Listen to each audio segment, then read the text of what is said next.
ಮಸಾಲ. ಈಗ ಕಡಲೆ ಇರಲಿ, ಹಲಸಂಡೆ ಬೀಜ, ಕಪ್ಪು ಕಡಲೆ ಅಥವಾ ಬಿಳಿ ಕಡಲೆ, ಎಲ್ಲವೂ ಸ್ವಾದಿಷ್ಟವಾಗುತ್ತೆ. ಜೈಲಲ್ಲೇ ದೀಪಾವಳಿ ಆಚರಿಸಿದ ದರ್ಶನ್. ಪರಪ್ಪನ ಅಗ್ರಹಾರ ಜೈಲಲ್ಲಿ ಪವಿತ್ರ ಕಣ್ಣೀರ್ ಹಾಕಿದ್ಯಾಕೆ? ಸಿಎಂ ಕಾರ್ಯಕ್ರಮದಲ್ಲಿ ನೂಕುನುಗ್ಗಲು, 11 ಜನ ಅಸ್ವಸ್ಥ. ಈ ಎಲ್ಲ ಸುದ್ದಿಗಳನ್ನು ನೋಡೋಣ ಸಮಗ್ರ ನ್ಯೂಸ್ ಟಾಪ್ 9 ನಲ್ಲಿ.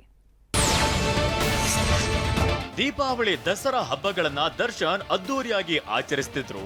ಆದ್ರೆ ಈ ಬಾರಿ ದರ್ಶನ್ಗೆ ದೀಪಾವಳಿ ಬೆಳಕೆ ಮಾಯವಾಗಿದೆ. ರೇಣುಕಾಸ್ವಾಮಿ ಕೊಲೆ ಕೇಸ್ನಲ್ಲಿ ಜೈಲು ಸೇರಿರೋ ದರ್ಶನ್ ದೀಪಾವಳಿ ಹಬ್ಬ ಮಾಡಲಾಗದೆ ಕಂಬಿ ಹಿಂದೆ ಕೊರಗ್ತಿದ್ದಾರೆ.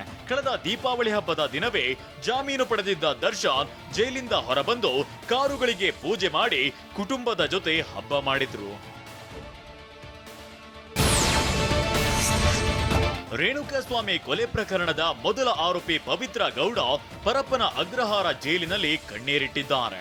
ಪ್ರತಿ ವರ್ಷ ಮಗಳ ಜೊತೆ ಅದ್ದೂರಿಯಾಗಿ ಹಬ್ಬ ಆಚರಿಸಿ ಹೈಫೈ ಜೀವನವನ್ನ ನಡೆಸುತ್ತಿದ್ದ ಪವಿತ್ರ ಈಗ ಜೈಲಲ್ಲಿ ನಲುಗಿದ್ದಾರೆ. ತಾಯಿ ಮಗಳು ಆತರನ್ನ ನೋಡಲಾಗದೆ ಪರದಾಡಿದ್ದಾರೆ. ಕೊಲೆ ಆರೋಪಿ ದರ್ಶನ್ಗೆ ದೀಪಾವಳಿ ಹಬ್ಬದ ಪ್ರಯುಕ್ತ ಜೈಲಿನಲ್ಲಿ ಕೈದಿಗಳಿಗೆ ಸಿಹಿ ವಿತರಿಸಲಾಗಿದೆ. ಕ್ವಾರಂಟೈನ್ ಸೆಲ್ನಲ್ಲಿರುವ ವಿಚಾರಣಾಧೀನ ಕೈದಿ ದರ್ಶನ್ ಸೇರಿದಂತೆ ಎಲ್ಲಾ ಕೈದಿಗಳಿಗೆ ಮೈಸೂರು ಪಾಕ್ ನೀಡಲಾಗಿದೆ.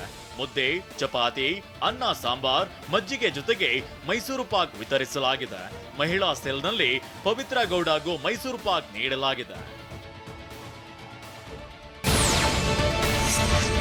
ಹಾಸನಾಂಬೆ ದರ್ಶನೋತ್ಸವದ 11ನೇ ದಿನವೂ ಭಕ್ತ ಸಾಗರ ಹರಿದು ಬಂದಿದೆ.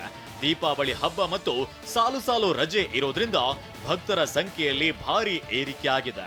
ವಿಧಾನಸಭೆಯ ವಿಪಕ್ಷ ನಾಯಕ ಆರ್ ಅಶೋಕ್, ಮಾಜಿ ಡಿಸಿಎಂ ಕೆಎಸ್ ಈಶ್ವರಪ್ಪ ಹಾಸನಾಂಬೆಯ ದರ್ಶನ ಪಡೆದ್ರು. ಇವತ್ತು ಧರ್ಮ ದರ್ಶನ 1000 ರೂಪಾಯಿ, 300 ರೂಪಾಯಿ ದರ್ಶನ ಕೊನೆಯಾಗಲಿದೆ. ನಾಳೆ ಹಾಸನಾಂಬೆ ದೇವಸ್ಥಾನಕ್ಕೆ ಬಾಗಿಲು ಮುಚ್ಚಲಾಗುತ್ತೆ. ಅವಾಚ್ಯ ಪದಬಳಕೆ ಆರೋಪದಲ್ಲಿ ಮಾಜಿ ಸಂಸದ ರಮೇಶ್ ಕತ್ತಿ ವಿರುದ್ಧ ವಾಲ್ಮೀಕಿ ಸಮುದಾಯ ಆಕ್ರೋಶ ಹೊರಹಾಕಿದೆ. ಗೋಕಾಕ್ ಪಟ್ಟಣದ ಬಸವೇಶ್ವರ ವೃತ್ತದಲ್ಲಿ ಇವತ್ತು ವಾಲ್ಮೀಕಿ ಸಮುದಾಯ ಪ್ರತಿಭಟನೆ ನಡೆಸಿತು. ಮಾನವ ಸರಪಳಿ ನಿರ್ಮಿಸಿ ಟೈರ್ಗೆ ಬೆಂಕಿ ಹಚ್ಚಿ ಆಕ್ರೋಶ ಹೊರಹಾಕಿದ್ರು. ರಾಯಚೂರು, ಯಾದಗಿರಿಯಲ್ಲೂ ಕತ್ತಿ ವಿರುದ್ಧ ಪ್ರತಿಭಟನೆಗಳು ನಡೆದವು. ರಾಜ್ಯ ಸರ್ಕಾರದ ವಿರುದ್ಧ ಉದ್ಯಮಿಗಳ ಟ್ವೀಟ್ ಸಮರ ಭಾರಿ ಸದ್ದು ಮಾಡ್ತಿದೆ. TV9 ರಿಯಾಲಿಟಿ ಚೆಕ್ನಲ್ಲಿ ಉದ್ಯಮಿಗಳ ಆರೋಪಕ್ಕೆ ಹದಗೆಟ್ಟ ರಸ್ತೆಗಳು, ಕಸದ ರಾಶಿ ಸಾಕ್ಷಿಯಾಗಿದೆ. ಎಲೆಕ್ಟ್ರಾನಿಕ್ ಸಿಟಿ ಸಮೀಪವಿರುವ ಬಯೋಕಾನ್ ಸಂಸ್ಥೆಗೆ ಸಂಪರ್ಕ ಕಲ್ಪಿಸುವ ರಸ್ತೆಯ ನೈಜ ದರ್ಶನವಾಗಿದ್ದು ಸಂಪೂರ್ಣ ಗುಂಡಿಮಯವಾಗಿದೆ. ಈ ಏರಿಯಾದಲ್ಲಿ global tech park, Dassault, tech Mahindra, Tata power solar ಕಂಪನಿಗಳಿವೆ. ಪ್ರಖ್ಯಾತ ITBT ಕಂಪನಿಗಳ ಹಿಂಭಾಗವೇ ರಾಶಿ ರಾಶಿ ಕಸ ಬಿದ್ದಿದೆ. ಕೊಪ್ಪಳದಲ್ಲಿ ತುಂಗಭದ್ರಾ ನದಿಯಲ್ಲಿ ಮರಳು ದಂಧೆಯಲ್ಲಿ ಅಧಿಕಾರಿಗಳು ಭಾಗಿಯಾಗಿದ್ದಾರೆಂದು ಆರೋಪಿಸಲಾಗಿದೆ. ಹೀಗಾಗಿ ಗಣಿ ಮತ್ತು ಭೂವಿಜ್ಞಾನ ಅಧಿಕಾರಿಗಳ ವರ್ಗಾವಣೆಗೆ ಕೋರಿ ಸಿಎಂ ಆರ್ಥಿಕ ಸಲಹೆಗಾರ ರಾಯರೆಡ್ಡಿ ಪತ್ರ ಬರೆದಿದ್ದಾರೆ. ರಾಯರೆಡ್ಡಿ ಪತ್ರಕ್ಕೆ ಅಧಿಕಾರಿ ವರ್ಗದಿಂದಲೂ ಪತ್ರ ನೀಡಿ ಕೌಂಟರ್ ನೀಡಿದ್ದಾರೆ. ಜಿಲ್ಲೆಯಲ್ಲಿ ಕಾರ್ಯನಿರ್ವಹಿಸುವ ಅಧಿಕಾರಿ ವರ್ಗದ ಹೆಸರಿನಲ್ಲಿ ಪತ್ರ ಬರೆದಿದ್ದಾರೆ. ರಾಯರೆಡ್ಡಿಗೆ ಯಾವುದೇ ಸಹಿ ಇಲ್ಲದಿರುವ 20 ಪ್ರಶ್ನೆ ಕೇಳಿರುವ ಪತ್ರ ವೈರಲ್ ಆಗಿದೆ. ಓಲಾ ಎಲೆಕ್ಟ್ರಿಕ್ ಕಂಪನಿಯ ಇಂಜಿನಿಯರ್ ಆತ್ಮಹತ್ಯೆಗೆ ಶರಣಾಗಿದ್ದಾರೆ.